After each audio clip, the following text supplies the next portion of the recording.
Today, the theme is Beauty in Creation, the Human Body. Researching this was an eye-opener. There are things about our human bodies, details that are normally not known except in technical literature, that affect the marvelous disposition and capability God has given to us. We lean heavily on the great late scholar Dr. Henry M. Morris for a lot of the creation research. All creationists do. He's the father of the modern scientific creation scientific movement. And so he's going to introduce this for us. These brief studies are not intended to represent a technical dissertation on the human body. However, even a casual reflection reveals how awesome is the temple in which we dwell.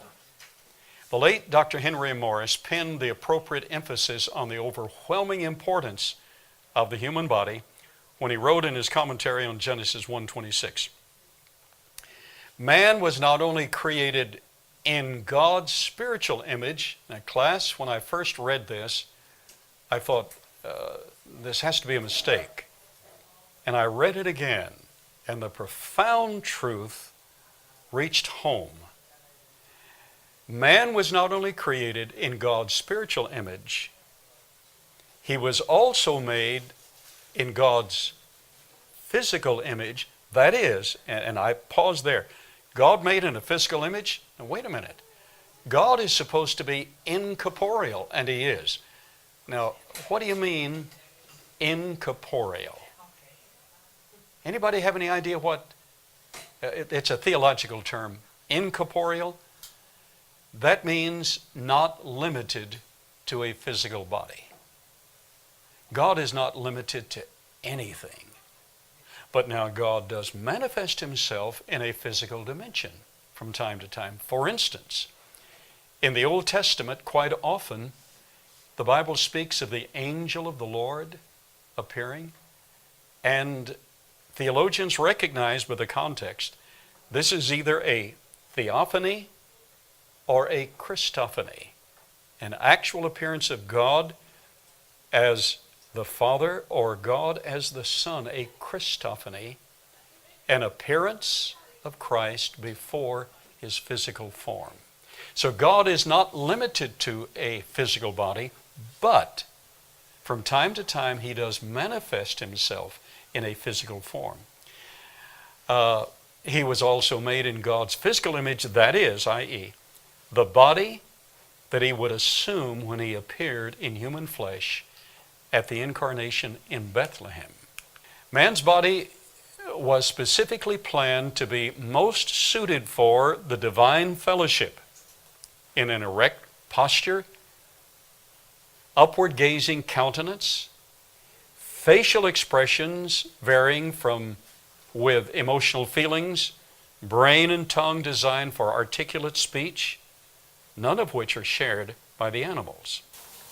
And he made sure that we would learn to read by doing something special that our children learn about in the other corner of the museum.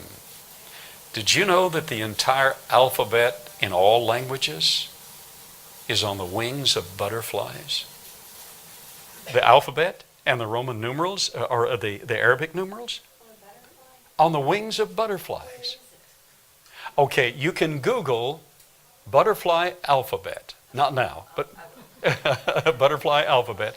An atheist in Scandinavia was photographing primarily in Papua New Guinea.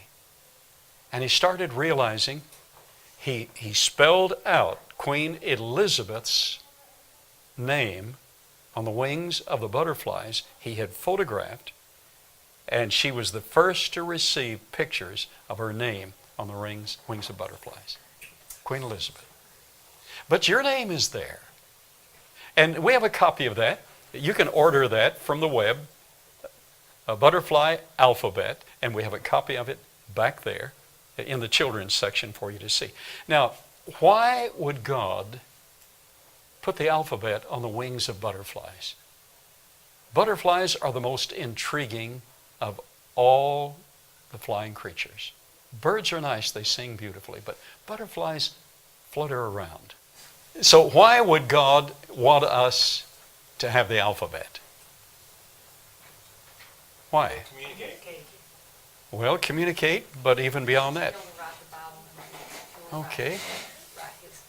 Yeah, what you're saying is he wrote us a letter. Yeah, he wanted us to be able to read the letter he wrote. And the letter he wrote was the Bible. That's to us personally.